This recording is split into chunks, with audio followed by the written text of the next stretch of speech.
Masayang araw po, mga ka-PL. Napansin ko lang ewan ko lang po kayo kung napansin nyo rin, na habang tumatagal po si Junior sa kinauupuan niyang posisyon, tila dumarami po yata na mga kababayan natin ang hindi na po nagugustuhan ang pamamalakad ng kanyang administrasyon. Tama ba? Ang nakikita at napansin ko, mga ka-PL? O kayo, ano ho sa palagay ninyo? Di ba? Mapadating mga journalist, mapadating mga politiko, at higit sa lahat, katulad po nating mga pobre, iisa po ang isinisigaw, dismayado sa administrasyon ni Junior dahil po sa napakataas po ng presyo ng mga bilihin. Isang problema pa lang yan. Marami pang problema, nagkanda patong-patong na. O, dito na lang tayo sa mahal na presyo ng bilihin kasi halos araw-araw, araw-araw, maya't maya, naaapektuhan po tayo Kaya naman, itong si dating Senador Nicky Cositeng, mga ka-PL, hindi nakapagpigil. May matinding panawagan at parang advice na rin po dito kay Junior. O, ito ho yung video. Ipapanood ko po sa inyo. Bago po tayo magsimula, makikisuyo sa mga hindi pa po nakasubscribe na mga ka-DDS, mga ka-PL, mga kababayan. Baka naman. At paki-click na rin po ang notification bell para updated sa lahat ng upload. At huwag niyo pong kalimutan, palike na rin po ang video. Maraming salamat. Makikisuyo lang po. O eto na po ang dating senador na si Nicky Cositeng. Abay, napakaganda po ng mga sinabi niya, mga kababayan. Sana mauntog si Junior dito sa sinabi ng dating senadora. Nang sa ganun ay magising sa katotohanan si Junior kasi baka natutulog dito sa pansitan. Nakaupo sa kanyang trono, kukuya-kuyakoy. Party dito, party doon. Ayan. Lipad dito, lipad doon. Ayan. Pulburon dito. Nadadama yung pulburon. O, eto na po yung video. Panoorin na po natin. When you make decisions, please, it's the good of the country, it's for the next generation. Please, don't make us look like fools and maawa naman kayo sa Pilipino. Kasi binabaliwala ninyo yung suliranin ng taong bayan. Binabaliwala nyo, hindi nyo pinapansin. Yung may reklamo, wala lang, baliwala lang lahat yan. Kasi sayawan lang, party lang, sige, biyahe lang tayo, okay. Hindi yan sarili nyong alkansya. Kaya mag-ingat po kayo. Dahil, hindi lang tatahimik ang Pilipino. Alam natin yan. Naghihintay lang ng oras yan. At kung hindi nyo alam kung anong gagawin ninyo, mabuti ngayon pa lang, magkaalaman na. I think the President should read more and learn more. You cannot make logical, intelligent decisions if there's nothing, no facts, no figures between your brains, between your ears. Another point is that when you make decisions, please, it's the good of the country, it's for the next generation. Remember that not all of us have an escape hatch like you do. We do not have billions of dollars stashed away somewhere. We do not have houses in other parts of the world that can be a safe haven for all of us. So please read, learn, go back and find out what happened in history, because if you don't know it, or you don't want to know about it, then you're just bound to make the same mistakes or commit the same mistakes.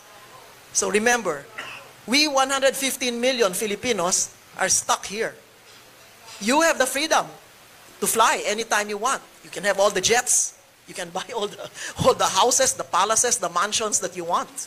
And all the spending money that you could not even finish in how many 100 lifetimes. Please, don't make us look like fools, and maawa naman kayo sa Pilipino. Kayo, walang problema eh. Marami kayong bahay sa ibang bansa. Pera. Madali kayong lumipad. Ginawa nyo na yan eh. Lumipad na kayo eh. O, di ba? So, yun lang ang aking masasabi. Kawawa naman po kami. At hindi lang mahihirap ang kawawa. Yung middle class na paunti-unti nawawala. Yung kanilang pinag-ipunan dahil lang naniniwala sila dito sa mga propaganda, sa mga trolls, sa mga TikTok, sa mga... Hindi po yan ang kailangan namin eh. Kasi binabaliwala ninyo yung suliranin ng taong bayan. Binabaliwala nyo, hindi nyo pinapansin. Yung may reklamo, wala lang, baliwala lang lahat yan. Kasi sayawan lang, party lang, sige, biyahe lang tayo, okay. Okay lang sana kung maunlad yung bansa natin. Ngayon, meron pang Maharlika Fund. Di ba? Nakita natin sa Sweden, sa ibang bansa, na lusaw lahat yung pondo. Ang daming mga pera ng GSIS, SSS, o kung ano pa mang government institutions na ilalagay nyo dyan. Hindi yan sarili nyong alkansya. Kaya mag-ingat po kayo. Dahil, hindi lang tatahimik ang Pilipino. Alam natin yan. Naghihintay lang ng oras yan. At kung hindi nyo alam kung anong gagawin ninyo, mabuti ngayon pa lang, magkaalaman na. Short closing statement. We start with Senator and with Mr. Herman Laurel. Senator, short closing statement to summarize all your views. Ako po'y nagpapasalamat na merong ganitong Kamuning Bakery Cafe forum. Dahil dito po, liliwanagan ang ibang mga issue at magsasalita rito po ay sa katotohanan lang at doon sa talagang sinasaloob at sinasapuso yung mga binabanggit na mga opinyon. Wag nyo pong mamasamain sinasabi namin ang aming sinasabi. Dahil lahat ng gusto magsalita, wala pong ganitong klaseng oportunidad, wala pong ganitong klaseng forum. Sana po, ang kapayapaan ay mangibabaw dito sa ating bansa. Dahil wala na po tayong hinahawakan eh. Wala na tayong pinanghahawakan kung hindi lamang na yung bansa natin na maging maunlad at maging makatarungan at tigilan na po natin yung pagkikiling dun sa mga gumagawa ng gulo at dun sa magdadala sa atin sa gulo. No? Let's stop it. Stop these games. Wala tayong kikitain dyan. Kung may kumita man, baka ibang kontratista kikita. O, di ba? O, yung mga ibang stockholder, bibili ng stocks dun sa mga kumpanya na gumagawa ng mga tangke at gumagawa ng mga fighter jets, mga barko. Sila lang ang kikita dyan. Lahat tayo talo pagka nagkagulo dito. No? Kaya mahal natin yung ating bansa, pero hindi natin masasabi na yung mga desisyon ng liderato ay dahil mahal nila yung ating bansa. Yun po ang ating malaking problema. Kaya pasalamat po ako sa lahat sa inyo sa media dahil sa pamamagitan ninyo, doon aabot yung mga ganitong pananaw sa taong bayan. Maraming salamat po. O ayan, mariing pinabalik-balik ni Senator Nicky Cositeng, mga ka-PL, itong parang binabaliwala nga naman tayo ni Dayunyor. Mga panawagan natin ba? Simple lang po, itong napaka-mahal na presyo ng mga bilihin.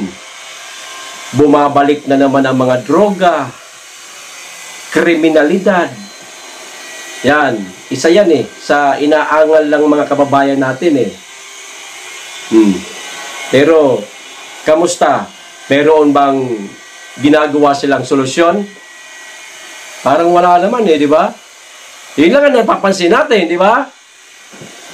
Mr. President, parang ang may gusto lang yata sa administrasyon mo, itong mga politiko at mga businessman na may mga pakinabang po sa inyo. Pero kaming mga mahihirap, wala naman po kami napapakinabangan sa inyo, Mr. President. Yung mga politiko, mga businessman, mga smuggler. Ayan, baka lang, may pakinabang sila sa inyo.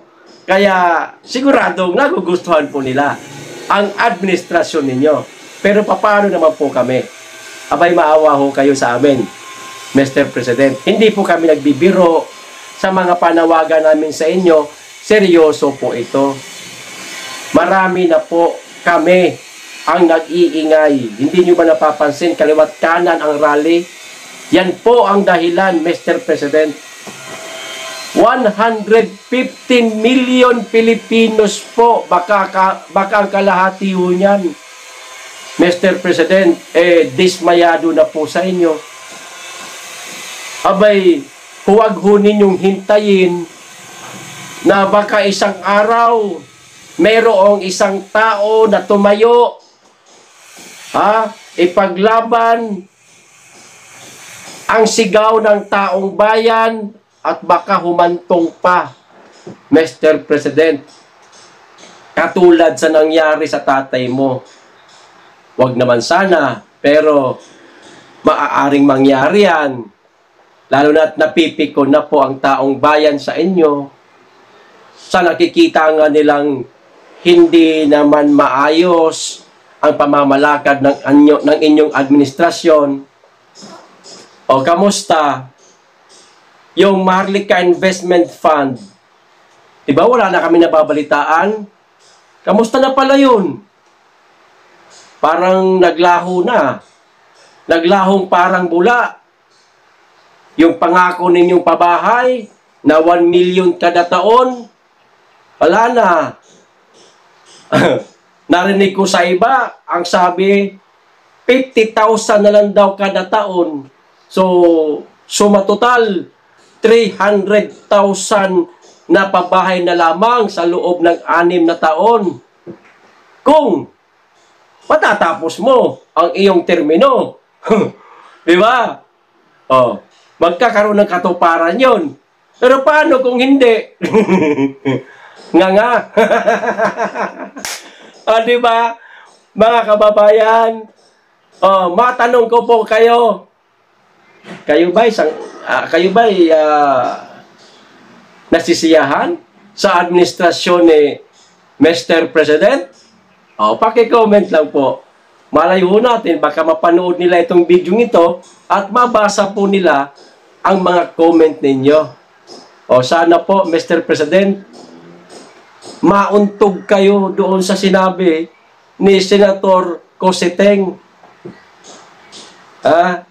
Pag kayo magpapauto sa mga nakapaligid sa inyo, baka yan po ang lalong sisira po sa administrasyon ninyo. Ayos! Hanggang dito lamang po. Maraming salamat sa inyong lahat. Mag-iingat kayong lagi at higit sa lahat, mahalin po natin ang Pilipinas.